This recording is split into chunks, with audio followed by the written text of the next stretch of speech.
organizing this workshop, and I welcome our worthy guests and my faculty and my dear students to this workshop. Hope you will have a very beneficial and fruitful day today. Being a gynecologist, I'm going to talk about the role of bariatric surgery in infertility and pregnancy complications. So as Dr. Mel already told, this is Akhtar Saeed Medical College Lahore and our Islamabad campus. These are the affiliated teaching hospitals, including the charitable hospitals, Akhtar Saeed Trust Teaching Hospital and Farooq Hospital, Westwood and Islamabad campus, where we treat all the patients free of cost. And this is me. Recently we have started robotic surgery in Doctor's Hospital, and almost 30 cases have already been done on this 5G A2MI robotic system. So, what is definition of obesity? As per definition, if the BMI of a patient is between 25 to less than 30, we label her as overweight. If it is between 30 to less than 35, the patient is obesity class 1. And if it is between 35 and less than 40, then obesity class 2. And if more than 40, then obesity class 3 or extreme obesity. So first of all, we have to see in which category our patient falls. Initially, we all think that obesity only affects females regarding her fertility problems, but the case is not like this. Men are equally affected. So जब वो mother in law blame करती हैं जी कि दूसरी शादी करवानी है, तीसरी शादी करवानी है, अपना बच्चा उसका जो है वो 200 kg का होता है, तो प्लीज टेल हर दैट आपके बेटे का भी उतना ही कसूर है जितना आप अपनी बहू को ब्लेम कर रही हैं. So only female are not the culprit. What are the reasons behind infertility in patients who are obese? Obesity affects every aspect related to the fertility, starting from ovulation. There is early follicular atresia, delayed meiotic maturation of the follicles, increased aneuploidy, that is chromosomal abnormalities, which later on leads to miscarriages, increased follicular apoptosis. So follicles इतने नहीं होते जो कि mature होके ovulation की तरफ जाएं. So it affects ovulation. Then, if ever ovulation occurs, चले हो भी गई अगर, what happens then later on? There is decreased endometrial receptivity, and so there are increased chances of either chemical miscarriages or spontaneous miscarriages. उसकी implantation ही नहीं हो रही होती embryo की. Then because of increase in lectins, TNF, FFAs, the androgens, free androgens and estrogen level is increased, and this leads to increased insulin resistance and then increased insulin secretion, leading to hyperinsulinemia. और हमें पता है जब भी hyperinsulinemia होगा तो क्या होगा? This increased level of more androgens, decreases ovulation, increase in weight gain, increase in hirsutism, and menstrual irregularities then occur, and it leads to infertility. Then, if talking about the hypothalamus, the decreased secretion of gonadotropins, less FSH, so the follicles are not, formed in the ovaries.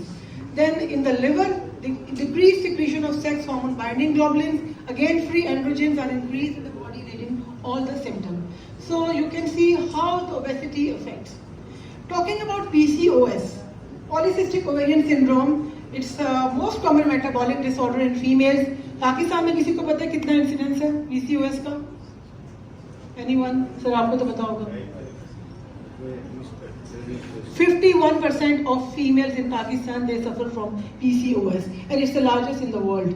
So PCOS क्यों हो रहा है? सिर्फ आप लोगों को बताने के लिए कि according to the Rotterdam's criteria, if 2 out of 3 symptoms are present in a patient, then patient is labeled as a patient of PCOS. Number 1 is menstrual irregularity due to anovulation, कि periods नहीं आ रहे या infrequently आ रहे हैं. Evidence, clinical or biochemical evidence of hyperandrogenism, either hirsutism or male type baldness, or acne, or high level of androgens in the blood. Then polycystic ovaries on ultrasound. So जरूरी नहीं है कि ultrasound पे polycystic ovaries हो तो ही हम patient को label करें as PCOS. So the question is this: what we are here today is that whether this PCOS, मेरी glasses दे दो. Question ये है हमारा कि क्या PCOS associated with overweight? क्या overweight होने का PCOS से कोई relation है? Whether it's a myth or it's a reality.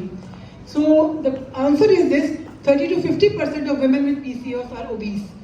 और ये बात भी बड़ी इंपॉर्टेंट है यहाँ बताने की 30% of PCOS patient they are not obese, वो अंडरवेट होती हैं। लेकिन अगर उन पेशेंट्स में हम आपको वेट गेन होगा तो उनके जो सिम्टम्स हैं वो वर्सन हो जाएंगे, वो अनमास्क हो जाएंगे। Then 50% of overweight women have PCOS.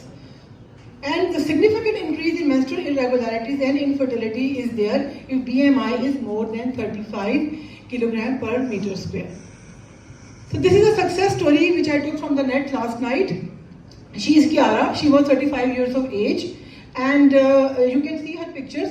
At the age of 34, she had bariatric surgery, and after bariatric surgery, she was able to conceive, and now she is having a baby of her own, which she has been struggling all her life. So this is the result of bariatric surgery, and she was a patient of PCOS.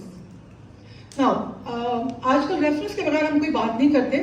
So according to the international evidence-based guidelines for the assessment and management of PCOS 2023.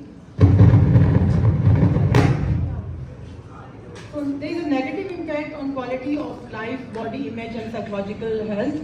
तो bariatric metabolic surgery की क्या guidelines आई हैं मई 2023 की, वो ये हैं कि bariatric surgery should be considered to improve weight loss, hypertension, diabetes, hirsutism, irregular menstrual cycle, ovulation and pregnancy rates in women with PCOS. And bariatric surgery in women with PCOS should be informed by general population guidelines. लोगों को पता नहीं है, लोग इसको पता नहीं क्या समझ रहे हैं. सो उन्होंने कहा कि जनरल गाइडलाइंस में आप लोगों को ये चीज़ बताएं. Now, what are the antepartum risks associated with obesity? चले एक पेशेंट की वो हो भी गई अगर प्रेगनेंसी, तो उसके बाद क्या रिस्क है उसके antepartum risk? During pregnancy, meta-analysis has shown that there is increased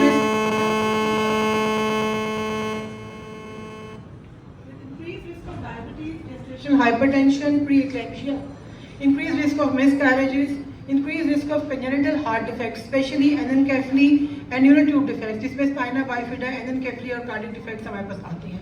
इसके अलावा जो गुड साइज बेबीज होते हैं, मैक्रोसोमिक बेबीज, उसका इंसिडेंस बहुत ज़्यादा बढ़ जाता है. Then what are the intrapartum and postpartum risks associated with obesity? Intrapartum में increased risk of cesarean sections होते हैं, shoulder dystocia because of increase in the baby weight, anesthesia complication. Dr. Sadaf was here. She will tell you how difficult it is to intubate or to give spinal anesthesia to an obese patient. Then increased risk of wound infections and then endometritis and deep venous thrombosis, which is very commonly seen in these patients. शुरू में मैंने बात की कि female is not the only culprit, आदमी भी उतने ही कसूरवार होते हैं. सो मैन में क्या है, वो बेचारा झुका हुआ शर्म के मारे. So obesity and male infertility क्यों हो रही है? There are different factors which are associated with this, leading to erectile dysfunction and altered seminal parameters. उसमें जो सीमेन एनालिसिस है उसमें बहुत ज़्यादा चेंजेस आती हैं. यहाँ पर हम बताएंगे कि क्या प्रॉब्लम्स हो रही हैं. जिन आदमियों का BMI is less than 26 is more than 26, they are more commonly affected by infertility. For every 3-point increase in BMI, the risk of infertility increases by 12%. Altered somatogenesis and erectile dysfunction is there. Direct correlation between BMI and semen volume and semen quality is there. Obese men express a characteristic hormone profile which is described as hyperestrogenic hypogonadotrophic hypogonadism. इन लोगों को ये देखा गया. एक तो हमने Coleman syndrome सुना था ना, एक ये, इसमें भी ओबेसिटी में भी ये चीज़ आ जाती है. Then there is increase in circulating estrogens from peripheral aromatization of C19 androgens, resulting in relative hypogonadism. So these are the reasons behind infertility in men. अब हमने मैनेजमेंट में क्या करना है जी? What is the management? PCOS में भी यही कुछ कह रहे हैं और ओबेसिटी में भी यही कह रहे हैं कि if there is 7 to 10% of weight loss, body weight, because even 10% of weight loss can lead to fertility. Spontaneous occurring of the fertility and increased sensitivity to the drugs. जो हम ovulation drugs देते हैं उसकी sensitivity भी increase हो जाती है. And most of the patient with PCOS, उनके menstrual cycle regulate हो जाता है, उनकी spontaneous conceptions हो जाती हैं और miscarriages के chances बढ़ जाते हैं. So management strategies में वो कह रहे हैं कि dietary intake और physical activity करें 30 to 45 minutes की at least 4 to 5 days a week. Then drug treatment, as Dr. Khurshid has very rightly said, if the BMI is more than 27 और हमें और medical conditions हैं तो हमें drug देंगे. But bariatric surgery is last but not the least choice if the BMI is more than 40 or it is between 35 and 40 with comorbidities, it is according to the American College of Obstetrics and Gynecology guidelines. Guidelines कह रही है कि 35 हो BMI या उससे ज़्यादा हो तो इनफर्टाइल पेशेंट में आप बेडियाट्रिक सर्जरी की तरफ जा सकते हैं. अच्छा, अब एक गाइडलाइन आई है RCOG की, ग्रीन डॉग गाइडलाइन, जो ये बताती है because you will also be seeing the patients who became pregnant, who have successful bariatric surgery and then now they want to become pregnant. So कब उनको कहना है कि ये नहीं कहना कि जाओ अगले महीने आज़ाद हो गए जाकर प्रेगनेंसी ट्राई कर, ऐसे हमने नहीं कहना. गाइडलाइंस ये कह रही है कि at least 12 to 18 months waiting period should be there, ताकि उसमें आपका वेट लॉस हो और आपकी न्यूट्रिशनल डेफिशिएंसीज को वो ओवरकम हो सके. और इसमें वेट लॉस, इस कॉन्ट्रासेप्टिव पीरियड में आपने क्या पेशेंट को कहना यूज करें, barrier methods or IUCDs or injectables, because oral contraceptive pills they are contraindicated because there is no absorption from the, because of the gastric surgery, तो उनकी absorption proper नहीं होगी, proper उनको contraception नहीं मिलेगी. Stabilization of the weight before conception, weight loss can have adverse effects on the body and health of the mother and baby, so maintain a healthy weight in collaboration with the dietitian. तीसरी चीज़ है कि आपने nutritional status को assess करना है, उसका haemoglobin, CBC level, vitamin D level, calcium levels और B12 levels, इन सब को आपने इनको ठीक करना है, फिर पेशेंट जो है वो सर्जरी की तरफ जाएगी.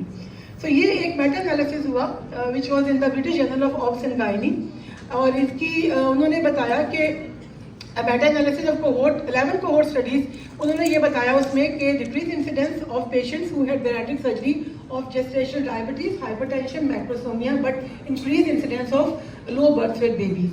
एक और मेटा एनालिसिस हुआ जिसमें 17 non randomised cohort case control studies हुई, उसमें भी ये बताया गया कि जेस्टेशनल डायबिटीज का इंसिडेंस, उसके अलावा आपका हाइपरटेंशन का डायबिटीज का इंसिडेंस, प्री इक्लेम्शिया का इंसिडेंस और प्री टर्म का इंसिडेंस डिक्रीज हुआ, but on the other hand slightly increase risk of pre term birth, intrauterine growth restriction and जो है आपका न्यूनेटल इंटेंसिव केयर एडमिशन वो इंक्रीज हुए.